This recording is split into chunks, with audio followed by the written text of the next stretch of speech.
Ex-MP ఉన్నాడు కదా, ఇప్పుడు ఎమ్మెల్యే. ఆ కొత్త ప్రభాకర్ రెడ్డి మాట్లాడినందుకు ఇవన్నీ నాకు యాదకి వచ్చేసినాయి. ఇక మాట్లాడంగానే నేను పొద్దున చూసిన, రాత్రి బిడ్డ పెళ్ళి అంతా అయిపోయింది, మంచిగా జరిగిపోయింది, మీరందరూ కూడా వచ్చారు, అంతా అయిపోయింది. ఇక 3-4 గంటలకు వండుకొని పొద్దున్నే లేచి నా వీడియో ఫోన్ తీయగానే ఇదే కనబడ్డది నాకు.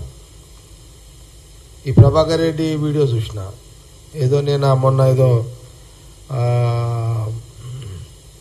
ఫంక్షన్, అదే నా కార్యకర్త మీటింగ్లో కొంత ఏదో మా ఆంజనేయులు కొంత కష్టంలో రాహుల్ సభ కష్టకాలంలో చేసినాము మా ఆంజనేయులు ఏదో అంటే సరే ఓకే ఇవన్నీ చెప్తున్నా. కొంత ఎమోషన్ అయినా కొంత అయితే కొంత నా బలహీనతలున్నాయి, కొంత అది కొంత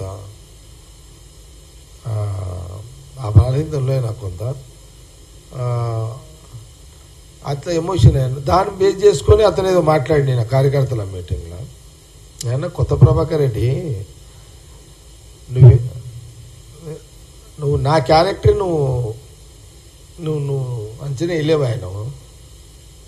ప్రభాకర్ రెడ్డి, నువ్వు నా క్యారెక్టర్ నువ్వు అంచనా వేయలేవా నువ్వు?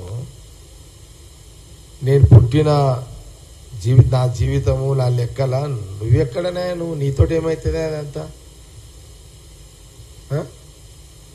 నువ్వు జగన్రెడ్డి క్యారెక్టర్ని నా దగ్గర ఎవరు అడిగినా చెప్తారు, రాష్ట్రంలో ఎవరు అడిగినా చెప్తారు, సంగారెడ్డిలో ఎవరు అడిగినా చెప్తారు, నీకు కూడా తెలుసు. కానీ ఎందుకు తొందరపడి మాట్లాడినావు నువ్వు? అదేదో నేనేదో ఆ ఎమోషన్లా ఏడ్చిందా అనేదో రైతుల కోసము. నా క్యారెక్టర్ నీ క్యారెక్టర్కి ఎంత ఫరక్ ఉంటుందంటే ప్రభాకర్ రెడ్డి, నీ అంత ఆస్తి నా దగ్గర ఉంటే రైతులకు మంచి చేస్తా. పెద్ద గుణం నాకు మా అమ్మ నాయన ఇచ్చింది, నాకు ఆ పుట్టుకి ఇచ్చింది నాకు. నీ దగ్గర 100 కోట్ల ఆస్తుంది, నీ దగ్గర బిజినెస్ పరంగానే ఉంది, నేనేం కాదంటలేను. నేను కూడా బిజినెస్ పరంగా 100 కోట్లు 1000 కోట్లు సంపాదించినా నేను పనిచేస్తా. నాకు మా అమ్మ నాయన అట్లాంటి పుట్టుకి ఇచ్చింది నాకు. మా అమ్మ జమాయమ్మ, మా అయ్య జగ్గారెడ్డి అసలు పుట్టుక నాకు ఇచ్చిర్రు.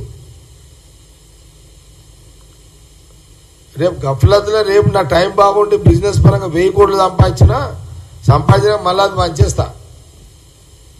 నా కూతురుకో కొడుకుకో అట్లా. నువ్వు ఎక్కడ తట్టుకుంటావా నా క్యారెక్టర్ని? నీ జీవితం ఎంత, నీ బతికెంత, నీ లెక్కెంత, నీ వ్యవహారం ఎంత? నా వ్యక్తిత్వం ముందు, నా జీవితం ముందు నువ్వెంత పూస కూడా ఎంట్రీగా కూడా పనికిరావు నువ్వు ప్రభాకర్ రెడ్డి. నువ్వు ఎంట్రీగా కూడా పనికిరావా నువ్వు? కేసీఆర్ని అడుగు, హరీష్ రావుని కేటీఆర్ని అడుగు, చెప్తారు. నీ ఆస్తి నీ సంపాదన నా దగ్గర నుండి ఈ పాటికి రైతులకు ఇచ్చేస్తుంటే నీకున్నదే అట్లా పంచుతావు?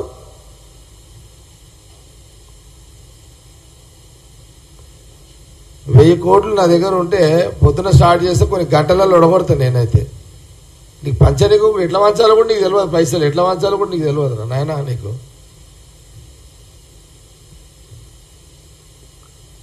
అదే వాళ్ళ మా మంత్రులు ఏదో సంపాదించుకొని ఏదో పర్సంటేజ్లు ఇయ్యనందుకు నేనేదో ఫీల్ అయినట్టు.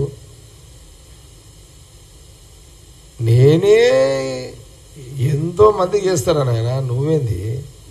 అది ఏముందిరా నాయన, మా మంత్రులు తినడానికి అడు ఏముంచిరా, సంకరాకి ఇచ్చారు కదరా, ఏముందాడా? ఏముంది మా మంత్రులు తిందామని అడు ఏముందాడా? ఏ మంత్రి ఏ శాఖల పైసలు అసలు మంత్రులు తినే సంగతి ఓని మినిస్టర్లకు అసలు జనాలకి ఏదో చేద్దామంటే పైసలు ఎక్కడ ఉంచారా నాయన మీరు?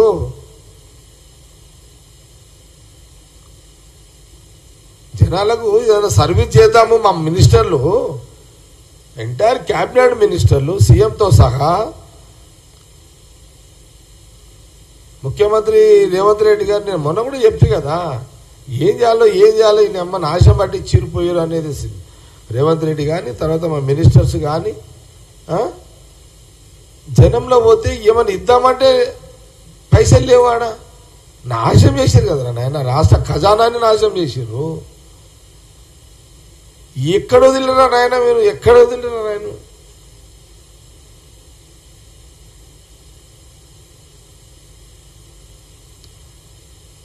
అందుకే అందుకే ప్రభాకర్ రెడ్డి నువ్వు మాట్లాడే ముందు సరే నీ కార్యకర్తలకు ఏదో కొంత చూసడానికి మాట్లాడేటప్పుడు ఒకసారి మీరు ఎవరైనా కానీ జగ్గారెడ్డి గురించి మాట్లాడేటప్పుడు చూసుకొని మాట్లాడుకోండి మీరు. లేదా మీ నా క్యారెక్టర్ని, నా పుట్టుకని, నా క్యారెక్టర్ని మీరు ఎవరు దాన్ని మీరు కాలేదు. నేను ఇప్పుడే చెప్తున్నా కదా.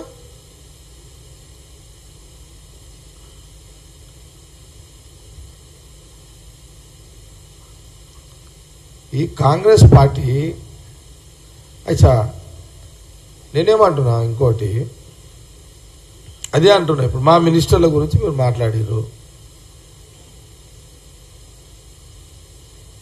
ఇప్పుడు మీరు కాంగ్రెస్ గవర్నమెంట్లో ఉన్న సీఎం రేవంత్ రెడ్డి కానీ లేకపోతే మిగతా మా మినిస్టర్స్ ఎవరైనా కానీ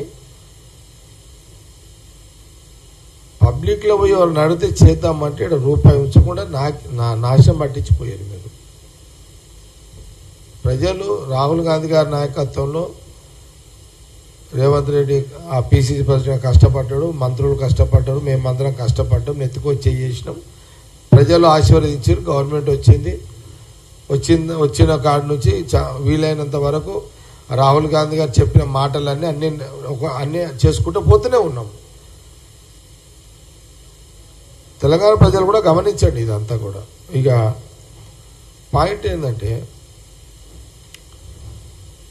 ఇంకేమైనా దీంట్లో ఏమైనా క్లారిఫై ఇంకేమైనా కావాలా ఇతను ప్రభాకర్ రెడ్డి విషయంలో?